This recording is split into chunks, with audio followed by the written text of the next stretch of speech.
محمد ذکرہ حل انفسنا محمد شکرہ فرد علی الامم ربی صلی وسلم دائما ابدا علی حبیبک خیر الخلق خدایا بحق بنی فاطمہ کے برقول اتما اگر دعوت منو دستو دامان آل رسول صلی اللہ علیہ وسلم اللہ تبارک و تعالی جل جلالہ عم نوالہ برہانہ وعظم شان وجل ذکر وعز اسمہ ثنا اور حضور سرور کائنات مفخر موجودات زینت بزم کائنات دستگیر جہاں غم گسار زمان سید سروران حامی بے کساں قائد المرسلین خاتم النبی احمد مجتبی جناب محمد مصطفیٰ صلی اللہ علیہ وآلہ وصحابہ وبارک وسلم کے دربار گہربار میں ہدیہ درود و سلام عرض کرنے کے بعد السلام علیکم ورحمۃ اللہ وبرکاتہ۔ آج ہم رسول صلی اللہ علیہ وسلم حضرت سید رضی اللہ کی شان و عظمت کی کانفرنس کا انعقاد کیا جا رہا۔ مجسم شفیع صلی اللہ علیہ وسلم کے عظیم چچا سید حمزہ بن مطلب رضی اللہ جو غزوہ احد میں شہید ہوئے، آپ کی شہادت مناسبت سے آپ اور دیگر شہدائے احد دنیا میں خراج تحسین پیش کیا رہا ہے۔ میری دعا ہے خالق کائنات جل جلالہ آپ کے فضل برکات سے ہم سب کو حصہ عطا۔ حضرت سیدنا امیر معاویہ رضی اللہ عنہ ابو عمارہ ہے اور ابو یعلا کے ساتھ بھی آپ کو کیا جاتا ہے۔ آپ کی جو نسبتیں ہیں کرا آپ کے نام کے ساتھ اصحاب سیر نے کیا ہے۔ حمزہ بن عبد المطلب القریشی الہاشمی المکی المدنی البدری، یہ نسبتیں آپ کے نام کے ساتھ آپ کے مختلف مناسب اور مقامات پر دلالت۔ رضی اللہ تعالی عنہ لقب اسد اللہ و اسد الرسول صلی اللہ علیہ وسلم، خدا اور مصطفیٰ صلی اللہ علیہ وسلم کے شیر۔ آپ جس طرح نبی اکرم نور مجسم شفیع معظم صلی اللہ علیہ وسلم کے چچا ہیں، ایک رشتہ آپ کے پاک صلاوہ بھی ہے۔ آپ ہمارے آقا صلی اللہ علیہ وسلم رضائی بھائی۔ حضرت حمزہ رضی اللہ عنہ القاب ایک بڑا لقب سید الشہداء رضی اللہ، اور یہ لقب خود سرور کونین حضرت محمد مصطفیٰ صلی اللہ علیہ وسلم حضرت امیر حمزہ رضی اللہ تعالیٰ عنہ عطا فرمائے۔ سیدنا جابر رضی اللہ تعالیٰ عنہ رسول پاک صلی اللہ علیہ وسلم جس میں ہمارے آقا سید الشہداء حمزہ حضرت حمزہ رضی سید الشہداء، اور اس میں ہم جس وقت سیدنا حسین رضی اللہ عنہ سید اللہ کہتے ہیں، یہ کہنا بھی اسی حدیث کے دوسرے حصے سے ثابت، کیونکہ مستدرک الحدیث ہے۔ صلی اللہ علیہ وسلم فرمایا سید الشہداء حمزہ تو ورجل قام الى امام جائر فامرہ ونہاہ وقتلہ۔ ایک تو سید الشہداء رضی اللہ تعالی عنہ حضرت حمزہ رضی، اور کون ہے دوسرے نمبر پہ نبی اکرم صلی اللہ علیہ وسلم ایک کردار کا ذکر کہ جو بھی یہ کردار ادا کرے گا نتیجے میں اسے قتل کر دیا گیا تو بھی سید الشہداء ہو۔ واو کے ساتھ اس کا معنی اور ہے، یعنی یہ اکٹھا حکم ہمارے آقا صلی اللہ علیہ وسلم نے بیان کیا۔ سید الشہداء حمزہ تو ورجل، سید الشہداء حضرت حمزہ رضی اللہ تعالیٰ عنہ ورجل، اور وہ بندہ بھی ہے کون؟ قام الی امام جائر، ظالم بادشاہ کے مقابلے میں کھڑا ہو، فامرہ، اس نے ظالم بادشاہ کو حق کا پیغام، یعنی اس کی اس ظالم بادشاہ سے کوئی ذاتی دشمنی نہیں تھی، امر و نہی شرعی طور پر اس کا معاملہ تھا، وہ شریعت سے ٹکرا رہا تھا، تو یہ بندہ اس کے مقابلے میں کھڑا ہو گیا۔ فامرہ، اس نے اسے حق کا حکم دی، ونہاہ، اور اسے برے کاموں سے روکا، نتیجے میں کیا ہوا؟ فقتلہ، اس ظالم بادشاہ نے اس کو قتل کر۔ تو نبی اکرم صلی اللہ علیہ وسلم فرمایا یہ بھی سید الشہداء ہے۔ اس بنیاد پر یزید پلید کے مقابلے میں سید حسین رضی اللہ تعالیٰ عنہ کا کھڑا ہونا اور نہی کا پیغام دے نتیجے میں جامع شہادت نوش کر، تو جو وصف اور کردار نبی اکرم صلی اللہ علیہ وسلم نے بیان کیا وہ یقیناً حضرت حسین رضی اللہ تعالی عنہ ادا کیا۔ اس بنیاد پر آپ کے لیے بھی یہ لقب شریعت ہی سے ثابت ہو، حدیث شریف سے ہی ثابت کہ حضرت امیر حمزہ رضی اللہ تعالی عنہ بھی سید الشہداء ہیں، اور حضرت سیدنا امام حسین رضی اللہ تعالی عنہ سید الشہداء ہے۔ رسول اکرم نور مجسم شفیع صلی اللہ علیہ وسلم کے ساتھ رضاعت کا رشتہ ہے۔ الاستیعاب فی معرفت اصحاب، امام البر لکھا ہے وکان حمزہ رضی اللہ تعالی عنہ اخا رسول اللہ صلی اللہ علیہ وسلم، کہ حضرت امیر حمزہ رضی اللہ تعالی عنہ رسول پاک صلی اللہ علیہ وسلم رضائی بھائی تھے۔ اب یہ رضاعت کیسے ثابت ہوئی؟ کس خاتون پیا حضرت حمزہ رضی اللہ تعالی عنہ اور اسی خاتون رسول پاک صلی اللہ علیہ وسلم پیا، وہ کون سی خاتون؟ کہتے ہیں اردعتھا سویبہ، حضرت سویبہ رضی اللہ تعالی عنہا، انہوں نے ان دونوں ہستیوں بلا، دونوں ہستیوں کی چھوٹی عمر کے حضرت سویبہ جن آزاد کیا گیا تھا رسول پاک صلی اللہ علیہ وسلم کی ولادت، ولم تدرک الاسلام، ان کا وصال رسول پاک صلی اللہ علیہ وسلم کے اعلان نبوت سے پہلے ہی ہو، اور ایسے جو فطرت پہ دنیا سے چلے جانے والے ان کے ایمان کا ہی قول کیا جاتا ہے، تو زمانہ اسلام انہوں نے پایا، یعنی اعلان نبی کی تعلیمات آئیں، اس سے کافی پہلے سویبہ رضی اللہ وصال ہو اور ایمان پر تھی۔ رسول اکرم نور مجسم شفیع اعظم صلی اللہ علیہ وسلم کے ساتھ امیر حمزہ خصوصی تھا۔ امام ابن البر نے اس میں ردات کے ساتھ ساتھ ضمناً یہ بھی فما اسلم من اعمام رسول اللہ صلی اللہ علیہ وسلم الا حمزہ، کہ رسول اکرم صلی اللہ علیہ وسلم چچوں میں سے حضرت حمزہ اور حضرت عباس رضی اللہ تعالی عنہ ان کی اسلام، جس طرح ہزاروں کتابوں اس کا تذکرہ موجود۔ حضرت امیر حمزہ رضی اللہ تعالی عنہ رسول اکرم صلی اللہ علیہ وسلم کی نسبت سے یوز و برکات میں اس بنیاد پر آپ رسول اکرم صلی اللہ علیہ وسلم کے بارے میں جب ایمان اعلان کی تو یہ آپ کی کا سب سے بڑا انقلاب، جس انقلاب کو قرآن برہان نے بیان کی، اوا من کان میتا فاحییناہ، کیا وہ شخص جو کہ پہلے مردہ تھا تو ہم نے اس کو زندہ کر، یعنی حضرت امیر حمزہ رضی اللہ تعالی عنہ کا کلمہ پڑھنا یہ یوں ہے کہ جیسے مردہ زندہ ہو گیا۔ وَجَعَلْنَا لَهُ نُورًا، اور ہم نے ان کو زندہ بھی کیا اور ہم نے انہیں نور بھی، یمشی بِهِ فِی النَّاسِ، وہ نور جس کے اندر وہ لوگوں میں چلنے، عام لوگ دنیا میں ان کا چلنا اور ہے، عام سے مراد ہے جو کافر ہیں، اور ان کا دنیا میں ہونا اور ہے۔ اس کو کیا کہا جائے گا کہ وہ چلتی پھرتی موبائل قبریں ہیں، مردے ہیں، کیونکہ انہیں ایمان میسر نہیں، جس کو بھی ایمان میسر نہیں۔ تو اس وقت چونکہ ابو جہل کے ساتھ آپ کا کمپیریزن کیا جا رہا تھا، آپ کے کلمہ پڑھنے کے بعد ابو جہل کے ٹولے کے لوگ آپ کو ابو جہل جیسا کہہ رہے تھے، تو اللہ نے اس کا رد کرنے کے لیے آیت نازل کی کہ حمزہ ابو جہل جیسے نہیں ہے۔ کتنا فرق ہے؟ فرما ابو جہل مردہ ہے، حمزہ کو ہم نے زندہ کر، ابو جہل اندھیرے میں ہے، حمزہ کو ہم نے نور دے۔ تو سرکار ایسے نور ہیں کہ جس نے آپ کا کلمہ پڑھا، قرآن نے کہا اسے ہم نے نور دے دی، اور اب اور لوگ اندھیرے میں چل رہے ہیں جنہوں نے کلمہ نہیں پڑھا، اور یہ وہ ہیں کہ یہ چلتے وقت نور میں چلتے ہیں کہ اللہ تعالیٰ نے کو نور دیا۔ اللہ فرماتا ہے کمم ماسل ظلمات، یہ نور والا اور یہ زندگی والا کیا ویسے ہو سکتا ہے کہ جو اندھیرے میں ہے اور مردہ؟ یعنی وہ کون ہے؟ وہ ابو جہل اور اس کے حواری۔ اس طرح یعنی حضرت امیر حمزہ رضی اللہ تعالی عنہ کی جو سب سے بڑی عظمت ہے اس کا آغاز ہی کلمہ پڑھنے سے ہو۔ تو یہاں سے یہ بات بھی ہمیں سمجھ آئی کہ شریعت میں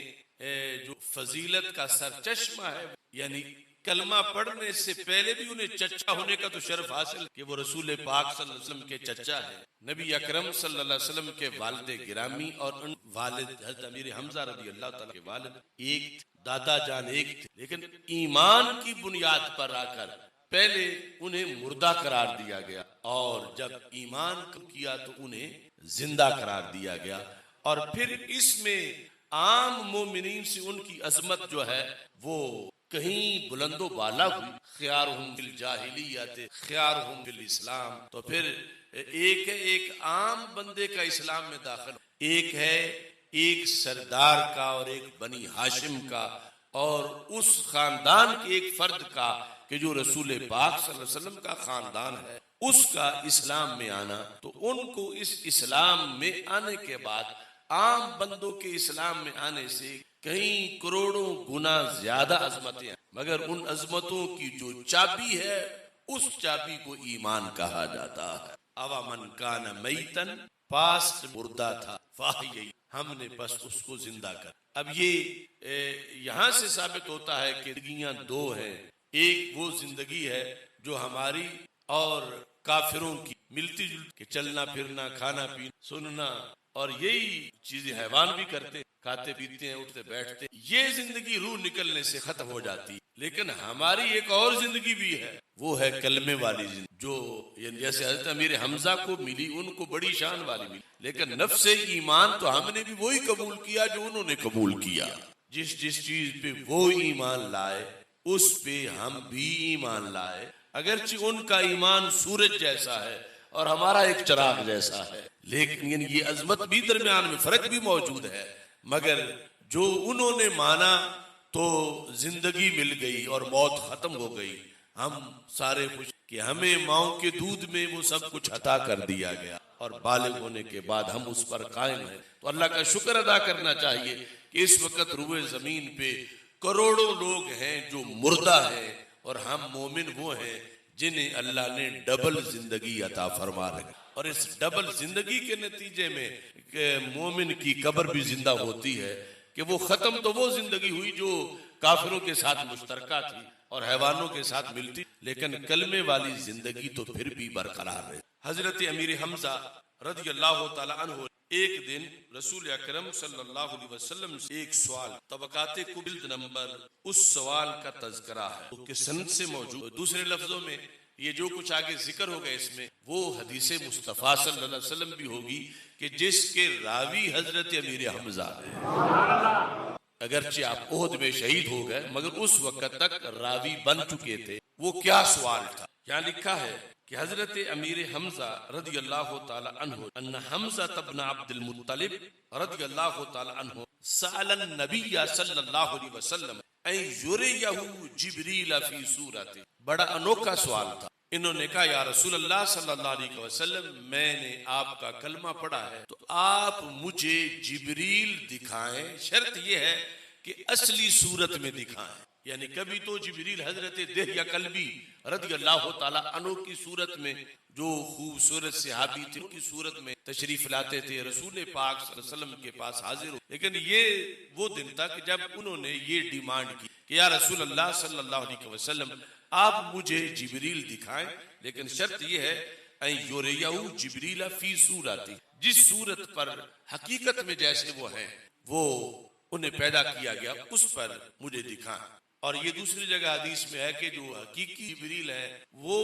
جو ہے ان کا ایک پر مشرق کے آخری کنارے تک ہے، دوسرا مغرب کے آخری کنارے تک۔ تو جس وقت انہوں نے یہ کہا فقال، تو نبی اکرم صلی اللہ علیہ وسلم نے فرمایا انک لا تستطیع ان ترا، میرے چچا آپ حقیقی جبریل دیکھنے کی طاقت نہیں، لا تستطیع ان تراہ، کہ آپ دیکھ لیں، یعنی میں تو دکھا دوں گا، یعنی سامنے کر دوں، آگے آپ نے دیکھنا ہے، آپ کی آنکھ نے، تو آپ طاقت نہیں رکھتے کہ آپ جو اصلی صورت میں جبریل علیہ السلام ہیں آپ ان قال بلا۔ تو حضرت امیر حمزہ رضی اللہ تعالیٰ عنہ نے کہا کیوں نہیں، آپ دکھائیں تو صحیح، میں دیکھ لوں۔ یعنی اتنا شوق تھا جبریل علیہ السلام دیکھنے کا، ان کی زیارت کا، اور اس بنیاد پر آپ نے بلا کہا، کیوں نہیں، آپ دکھائیں تو میں دیکھ لوں۔ تو نبی اکرم صلی اللہ علیہ وسلم نے فرمایا فقعد مکانک، پھر اپنی جگہ سنبھل کے بیٹھو۔ تو رسول پاک صلی اللہ علیہ وسلم کا اختیار تو حضرت حمزہ رضی اللہ تعالیٰ عنہ مان رہے تھے کہ سرکار دکھانا چاہے تو دکھا سکتے ہیں، کہ یہ فرمایا یہ سامنے جبریل آپ دیکھو۔ آگے پھر ان کی جو صلاحیت ہے اس کے لحاظ سے جو سرکار جانتے ہیں وہ بھی برحق ہے۔ آپ نے فرمایا کہ آپ نہیں طاقت کہ آپ جبریل کو، قال فنازل جبریل علی خشب الکعبہ کان المشرکون یدعون ثیابہم علیہا۔ تو یہ سارا مکالمہ جو ہے یہ کعبۃ اللہ کے پاس بیٹھے ہوئے ہو رہا تھا کہ حضرت امیر حمزہ رضی اللہ تعالی عنہ یہ سوال انہوں نے اس وقت کیا جب رسول پاک صلی اللہ علیہ وسلم کعبۃ اللہ کے پاس موجود اور مکی زندگی۔ تو نبی اکرم صلی اللہ علیہ وسلم نے جبریل علیہ السلام کو کہ اپنا دیدار ان کو کراؤ۔ فناظر جبریل علیہ السلام علی خشبہ فی الکعبہ، اس لکڑی پر جو کعبۃ اللہ میں نصب کی، کان المشرکون یدعون ثیابہم علیہا، جس پر مشرک جن کے تسلط میں ابھی کعبۃ اللہ تھا وہ اپنے کپڑے وہاں رکھتے لکڑی پر۔ جبریل علیہ السلام جب مشرکین نے طواف کرنا ہوتا تھا تو وہاں وہ اپنے کپڑے رکھتے، عہد جاہلیت میں طواف کر تو فقالا، جب جبریل کا نزول ہو گیا تو رسول پاک صلی اللہ علیہ وسلم نے ارفع طرفا کا، اب اپنی آنکھ اٹھاؤ اور دیکھو، ارفع طرفا کا فنظر، اب آنکھ اٹھاؤ یا نگاہ اٹھاؤ اور دیکھو یہ سامنے جبریل ہے۔ فنظرا، تو انہوں نے دیکھا، ابھی صرف قدموں کی طرف نگاہ گئی تھی، فخر مغشیا علیہ، تو حضرت امیر حمزہ رضی اللہ تعالیٰ عنہ بے ہوش ہو۔ اتنا اس حدیث شریف کہ حضرت امیر حمزہ رضی اللہ عنہ یہ سوال کیا، طبقات کبریٰ میں امام ابن سعد نے سند کے ساتھ اس کا ذکر کیا۔ اب یہاں سے پتہ چلتا ہے کہ رسول پاک صلی اللہ علیہ وسلم کے پیکر کی طاقت کیا ہے، کہ جن کے پاس بار بار جبریل آتے ہیں، اور پھر معراج کی رات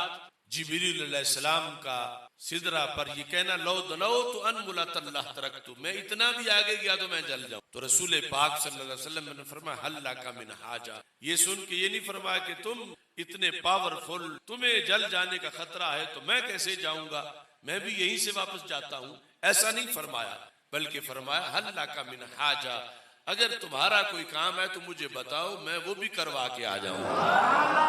اور دوسری جگہ حدیث شریف ہے کہ حضرت جبریل علیہ السلام کہتے ہیں، دنوت من اللہ ما دنوت منہ قط، ایک بار آج تک جتنی میری عمر ہے 1000 ہاں، ایک بار صرف مجھے اللہ کا ایسا قرب ملا کہ جیسا اس کے بعد آج تک نہیں۔ دنوت، میں قریب ہوں، من اللہ، اللہ کی، دنوا، ایسا قریب ہوں، ما دنوت منہ قط، پھر کبھی بھی۔ تو رسول پاک صلی اللہ علیہ وسلم نے فرمایا کیف کان یا جبریل، کہ جبریل جس قرب پہ تمہیں اتنا ناز ہے، تمہاری تاریخ کا وہ ریکارڈ کرو، اتنا چلے گئے قریب رب ذوالجلال کے، وہ کتنا قرب تھا، کیسا تھا؟ تو حضرت جبریل علیہ السلام نے کہا کان بینی و بینہ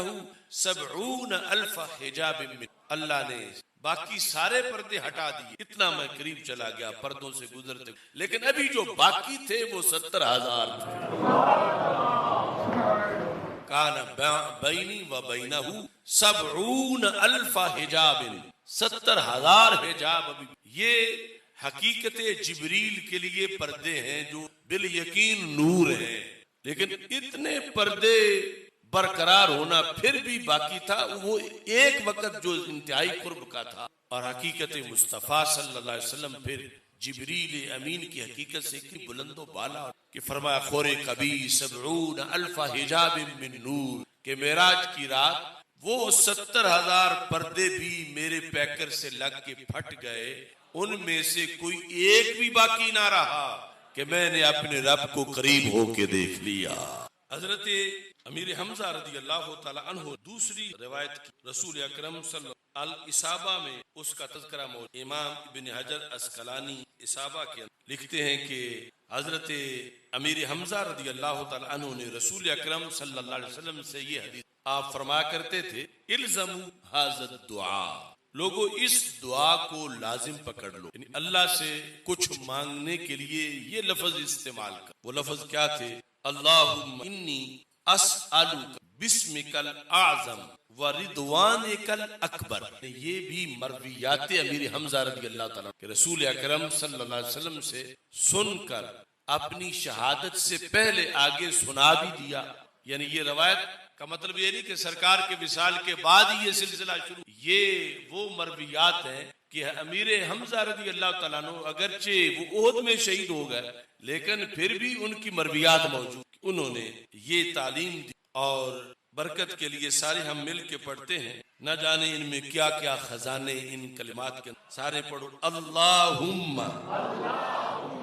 انی اسألک بسمک الاعظم ورضوانک الاکبر، اللہم انی اسألک بسمک الاعظم ورضوانک الاکبر، اللہم انی اسألک باسمک الاعظم ورضوانک الاکبر۔ طبرانی معجم کبیر کے اندر بھی اس حدیث شریف کو روایت کیا گیا ہے۔ معنی یہ بنتا ہے کہ اے اللہ میں تجھ سے سوال کرتا کس وسیلے سے؟ بسمک الاعظم، تیرے اسم اعظم کے وسیلے سے، تیرے اسم اعظم سے تمسک کرتے ہوئے، تیرے اسم اعظم کے ذریعے سے میں تجھ سے سوال کرتا، ورضوانک الاکبر، اور میں تیرے رضوان اکبر کے ذریعے سے میں تجھ سے سوال کرتا ہوں۔ تو بندے نے کوئی بھی دعا کرنی ہو، اس دعا سے پہلے یہ کلمات جو حضرت امیر حمزہ رضی اللہ تعالی عنہ کے اپنے نہیں، کلمات رسول اکرم صلی اللہ علیہ وسلم کے ہیں، اور حضرت امیر حمزہ رضی اللہ تعالی عنہ نے ان کلمات کو روایت کیا ہے۔ سید عالم نور مجسم شفیع معظم صلی اللہ علیہ وسلم سے حضرت امیر حمزہ رضی اللہ تعالی عنہ نے فیوز و برکات حاصل کی، اور پھر اسلام کے لیے آپ نے کردار ادا کی۔ اسد الغابہ جو ابن اسیر جزری کی کتاب ہے، اسد الغابہ فی معرفت، اس میں یہ لکھا ہے وکان حمزہ رضی اللہ تعالی عنہ یعلم فی الحرب بریشۃ نعامہ، کہ جنگ میں حضرت امیر حمزہ رضی اللہ تعالی عنہ اپنے سر کی شتر مرغ کے پر کی علامت سجاتے، شتر مرغ کا پر اپنے امامے میں لاتے تھے۔ وقاتل یوم بدر بین یدی رسول اللہ صلی اللہ علیہ وسلم بسیفین، اتنے دلیر، نڈر اور بہادر تھے کہ بیک وقت 2 تلواروں سے جہاد کر، اور بدر کے دن بھی آپ رسول اکرم صلی اللہ علیہ وسلم کے آگے کھڑے ہو کر سرکار کا دفاع کرتے، 2 تلواروں کے ساتھ آپ نے جہاد کیا، اور اس میں آپ یہ بار بار نعرہ بھی بلند کرتے کہ انا اسد اللہ و رسول، کہ میں اللہ کا شیر ہوں اور اللہ کے رسول صلی اللہ علیہ وسلم شیر ہوں۔ چونکہ یہ پہچان تھی آپ کی، تو جیسے جہاد کے اندر آپ کے تابڑ حملے تیز تھے، پھر وہ حملے پہچانے بھی جاتے، اس شتر مرغ کی اس پر کی علامت کی بنیاد پر۔ اس بنیاد پہ جب کچھ لوگ جو مشرکین کے پکڑے گئے بدر کے دن قیدیوں میں تھے، جب ان سے انٹرویو کیے گئے کہ تم کیسے پکڑے گئے، یا تم نے صحابہ کی فوج کو کیسے دیکھا اور کس انداز میں کفر کے مقابلے میں حق کے یہ شیر لڑے، تو جو ان کے بیانات تھے قیدیوں کے، ان میں سر فہرست یہ تھا قالو حمزہ تو رضی اللہ تعالی عنہ قال ذاک فعل بن الافاعیل، کہ یہ وہ ہستی ہیں کہ اس نشانی اور علامت سے ہم انہیں بار بار پہچانتے رہے ہیں کہ انہوں نے آج جنگ کے اندر وہ کردار ادا کیا ہمارے خلاف، ہم نے کبھی اتنا بہادر کو بھی کوئی انسان نہیں دیکھا جتنی بہادری کے ساتھ حضرت امیر حمزہ رضی اللہ تعالی عنہ نے بدر میں اپنا کردار ادا کیا۔ احد میں اگرچہ آپ شہید ہوئے، لیکن شہادت سے پہلے حضرت امیر حمزہ رضی اللہ تعالی عنہ 30 کافروں کو واصل جہنم کر چکے، اور اس کے بعد حضرت امیر حمزہ رضی اللہ تعالی عنہ شرف شہادت نبی اکرم نور مجسم شفیع معظم صلی اللہ علیہ وسلم نے جس وقت حضرت امیر حمزہ رضی اللہ تعالی عنہ کا پیکر مقدس شہادت کے بعد دیکھا، تو آپ نے پاس کھڑے ہو کے کہا رحمک اللہ، چچا اللہ تجھ پہ رحم کرے، رحمک اللہ اے عم، اے بمانا یا ہے، جو ہم اردو میں اے کہتے ہیں، عربی میں وہ اے یا ہے، اے عم، اے میرے چچا، فَلَقَدْ كُنْتَ وَصُولًا لِلرَّحِمِ وَفَعُولًا لِلْخَيْرَاتِ، کہ آپ حد درجے کی صلہ رحمی کرنے والے تھے اور حد درجے کے نیکی کے کام کرنے والے تھے۔ فعولا للخیرات، سید عالم نور مجسم شفیع معظم صلی اللہ علیہ وسلم نے حضرت امیر حمزہ رضی اللہ تعالیٰ کے بارے میں استعمال کی، اور یہاں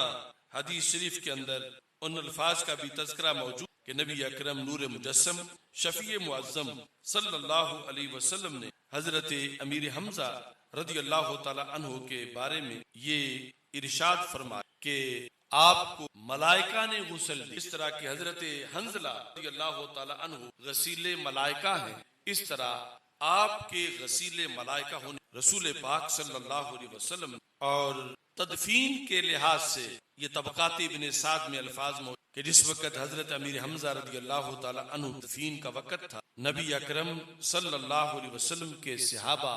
ایک چادر بطور کفن اوپر پھیلا رہے تھے، دوسری جگہ کہ وہ بھی وہ چادر تھی جو آپ نے پہنی ہوئی تیبند کے، اور ایک روایت میں وہ علیحدہ چادر فتن کا شفو قدمہ پوری نہیں آ رہی تھی، سر ڈھانپتے تھے، یجرونہا علی قدمیہ فینکشف وجہہ، جب کھینچ کے آپ کے دونوں قدموں پر ڈالتے تھے تو ادھر سے وہ سرک کے نیچے آ جاتی اور چہرہ مبارک ننگا ہو جاتا۔ فقال رسول اللہ صلی اللہ علیہ وسلم اجعلوها علی وجہ، تو نبی اکرم صلی اللہ علیہ وسلم نے فرمایا کہ یہ چادر میرے چچا کے چہرے پہ ڈال دو، یعنی اس سائیڈ پہ کھینچ کے چہرہ ننگا نہ ہو، قدم ننگے ہو جائیں تو کوئی حرج نہیں، چہرے پہ ڈال دو۔ اور ساتھ فرمایا وجعلوا علی قدمیہ من ھذا الشجر، جو اذخر گھاس ہے اس کے لحاظ سے حکم دی کہ وہ گھاس جو کہ ویسے قبر کی چھت کے لیے استعمال ہوتی، یعنی پہلے وہ پھیلا کے پھر اوپر مٹی ڈالی جاتی، اور ایسے مکانوں کی چھت کے لیے، تو فرمایا میرے چچا جان کے قدموں پہ تم اذخر گھاس ڈال۔ یہ وقت بھی تھا اسلام پر کہ کفن کے لیے کپڑا نہیں تھا، اور رسول پاک صلی اللہ علیہ وسلم کے چچا جان کو یوں آپ تدفین کی گئی کہ قدموں پہ اذخر گھاس قبر میں ڈالا گیا۔ اس مقام پر یہ منظر دیکھا جب کچھ لوگوں نے فرافا رسول اللہ صلی اللہ علیہ وسلم رأسہ، سرکار سر جھکا کے کھڑے تھے، آپ نے سر اٹھایا، فائزن اصحابہ یبکون، آپ نے دیکھا کہ آپ کے اصحاب رو رہے ہیں، یعنی اس صورتحال پر کہ شہادت تو علیحدہ چیز ہے مگر دفن کے لیے کپڑا بھی نہیں ہے کفن کے، تو صحابہ رو رہے تھے۔ فقال ما یبکیکم، تو نبی اکرم صلی اللہ علیہ وسلم نے فرمایا کہ رونے کی کیا وجہ، کس چیز نے تمہیں رلایا ہے، کیوں روتے ہو؟ قیلا یا رسول اللہ صلی اللہ علیہ وسلم لا نجد لعمک اليوم ثوبا واحدا یسعہ، ہمیں رونا اس پہ آ رہا ہے کہ ہمارے پاس ایک بھی ایسا کپڑا نہیں کہ جو آپ کے چچا جان کے قد کے برابر ہوتا، اور آج ہم وہ اوپر پورا دے دے کہ وہ شہید تو ہو گئے ہیں، کم از کم ہم ان کے کفن تو پورا کر دیتے، کہ ہمارے پاس یہ کپڑے کا نہ ہونا اور اس طرح ان کو دفن کرنا کہ ہم نے ان کے قدموں پر اذخر گھاس ڈالی ہے۔ تو نبی اکرم صلی اللہ علیہ وسلم نے اس وقت یہ خبر دی، جو آج ایک ایک بندے کے 10 جوڑے ہیں، 20 اور یہاں تک کہ دیواروں کو پردے چڑھا دیے گئے، دیواروں پر رسول پاک صلی اللہ علیہ وسلم نے فرمایا انہو یأتی علی الناس زمان، لوگوں پر ایک زمانہ آئے گا، اور اس میں پھر فرمایا کہ بڑی بات کی بات تو کی ہے میرے صحابہ کی ہوتے ہوئے وہ وقت آ جائے گا کہ جب فتوحات ہوں گی، مالی طور پر بھی امت کے پاس پیسہ آئے گا، اور مختلف قسم کے جو لباس ہوں گے، سواریاں ہوں گی، اور مختلف قسم کے کھانے ہوں گے۔ نبی اکرم صلی اللہ علیہ وسلم کی نگاہ نبوت نے دیکھ کر یہ خبر دی اور اپنے صحابہ کو دلاسا دیا کہ تمہارے کردار کے نتیجے میں بعد والی امت کو رب ذوالجلال مالی طور پر بھی مالا مال کرنے والا ہے۔ سیدنا امیر حمزہ رضی اللہ تعالی عنہ کی جس جگہ پہ تدفین ہوئی، حضرت امیر معاویہ رضی اللہ تعالیٰ عنہ کے دور میں صفات الصفوہ کے اس کا تذکرہ موجود کہ حضرت امیر معاویہ رضی اللہ تعالیٰ عنہ کے دور میں ایک نہر گزارنے کا فیصلہ کیا گیا، اور اس کی اور کوئی سبیل نہیں تھی کہ سوائے اس کے اس جگہ سے گزاری جائے جہاں شہداء کا مدفن۔ یہ جلد نمبر 1 میں صفحہ نمبر 198 پر ہے۔ ان جابر، حضرت جابر رضی اللہ تعالیٰ عنہ سے مروی ہے، قال لما اراد معاویہ رضی اللہ تعالی عنہ ان یجری عینہ التی باحد، کہ احد کے مقام کا ایک چشمہ تھا، اس چشمے کو آگے وہ نہر میں بدلنا چاہتے تھے، تو انہوں نے امیر معاویہ رضی اللہ تعالی عنہ نے تو آرڈر دے دیا شام سے کہ ایسا کرو، پھر اہل مدینہ منورہ جب کرنے لگے تو اس کے لیے اور کوئی سبیل نہیں تھی سوائے ان کے مدفن کو بدلنے کے۔ کہتا ابو الیہ، تو مدینہ منورہ سے اہل مدینہ نے امیر معاویہ رضی اللہ عنہ کی طرف لکھا ان لا نستطيع ان نجريها الا على قبور الشهداء، کہ یہ ویسے کوئی سبیل نہیں چشمے کے محل وقوع کے لحاظ سے کہ یہ آگے اس کو جاری کیا جائے، صرف ایک طریقے ہو سکتا ہے کہ جہاں قبور شہداء ہیں اس جگہ سے اس کو گزارا جائے۔ حضرت امیر معاویہ رضی اللہ تعالیٰ عنہ نے مدینہ منورہ میں پانی کی جو شدید حاجت تھی اس کے پیش نظر کہا کہ جو مدفن شہداء ہے، شہداء کو کچھ اس جگہ سے دوسری جگہ منتقل کر کے یہاں سے چشمے کا یہ پانی مدینہ منورہ شہر کی طرف پہنچایا جائے۔ تو حضرت جابر رضی اللہ تعالیٰ عنہ اپنی آنکھوں دیکھا حال بیان کرتے ہیں، کہتے ہیں فَرَأَيْتُهُمْ يُحْمَلُونَ عَلَىٰ أَعْنَاقِ الرِّجَالِ كَأَنَّهُمْ قَوْمٌ نِيَامٌ۔ اگرچہ بہت سال گزر چکے تھے احد کی جنگ کو، اور اب حضرت امیر معاویہ رضی اللہ تعالیٰ عنہ کا زمانہ تھا، تو جب یہ شہداء احد کو اس جگہ سے منتقل کیا گیا قریب والی دوسری جگہ کی طرف، فَرَأَيْتُهُمْ میں نے ان کو دیکھا يُحْمَلُونَ عَلَىٰ أَعْنَاقِ الرِّجَالِ، لوگ ان کو اپنی گردنوں اور کندھوں پر رکھ کے منتقل کر رہے تھے، كَأَنَّهُمْ قَوْمٌ نِيَامٌ، لگتا تھا کہ یہ مرے ہوئے نہیں ہیں، یہ سوئے ہوئے لوگ ہیں۔ قوم نیام، نیام نائم کی جمع ہے، یہ سوئی ہوئی قوم ہے، یعنی کتنے سال پہلے سوئے تھے اسی طرح سوئے ہوئے ہیں۔ کہتے ہیں وَأَصَابَتِ الْمِسْحَاقُ طَرْفَ رِجْلِ حَمْزَةَ رضی اللہ تعالیٰ عنہ فَانْبَعَثَ دَمًا، کہتے ہیں کہ جب انہیں قبور سے نکالا جا رہا تھا تو حضرت امیر حمزہ رضی اللہ تعالیٰ عنہ کو جب نکالا گیا تو بے خبری میں کسی آپ کے پاؤں کو لگ گئی، فَأَصَابَتِ الْمِسْحَاقُ طَرْفَ رِجْلِ حَمْزَةَ، حضرت امیر حمزہ رضی اللہ تعالیٰ عنہ کے پاؤں کو جب کسی ٹکرائی، کہتے ہیں فَانْبَعَثَ دَمًا، تو خون کی بہار جاری ہوئی۔ یہ جو شہداء کی حیات ہے اور ان کی اجساد جو محفوظ رہتے ہیں اس کے لحاظ سے یہاں پر یہ تذکرہ موجود ہے۔ حضرت سیدنا امیر حمزہ رضی اللہ تعالیٰ عنہ کو منصب شہادت پر جو آپ فائز ہوئے وہ واشی الحبشی، واشی نے حضرت امیر حمزہ رضی اللہ تعالیٰ عنہ کو شہید کیا، اور یہ سارے ماخذ میں ان کے علاوہ بھی ہے کہ رسول پاک صلی اللہ علیہ وسلم اس وقت حضرت امیر حمزہ رضی اللہ تعالیٰ عنہ کے جسد مبارک کے پاس کھڑے تھے، فرمایا لن اصاب بمثلک، میری زندگی میں آج تک میرے چچا کو اتنی بڑی مصیبت نہیں آئی جتنی بڑی مصیبت آپ کی شہادت کی وجہ سے آئی۔ یعنی اتنے پیارے بھی تھے، چچا تھے، اور پھر اسلام کے لیے ان کی خدمات، اور پھر انہوں نے شہادت پائی، اور پھر ان کے پیکر کا جو معاذ اللہ مسئلہ کیا گیا تھا، یہ ساری چیزیں رسول پاک صلی اللہ علیہ وسلم کے لیے بڑی خوف تھی ان سے، لیکن اسلام سب ہر ایک عمل پر مقدم ہے۔ یہی واشی جب اسلام قبول کر لیا تو سبل الہدی والرشاد فی سیرت خیر العباد صلی اللہ علیہ وسلم اس کی چوتھی جلد میں ہے، لما قادم وحشی المدینہ تھا، جب وحشی مدینہ منورہ ہے، یعنی یہ تو پہلے کوئی انہوں نے تحفظ حاصل کیا، بلکہ اس پر آگے اب جو میں نے جانا ہی ہے رسول پاک صلی اللہ علیہ وسلم کے قدموں میں، آپ سزا دیں مجھے جو کریں، میں نے کلمہ پڑھنا ہے۔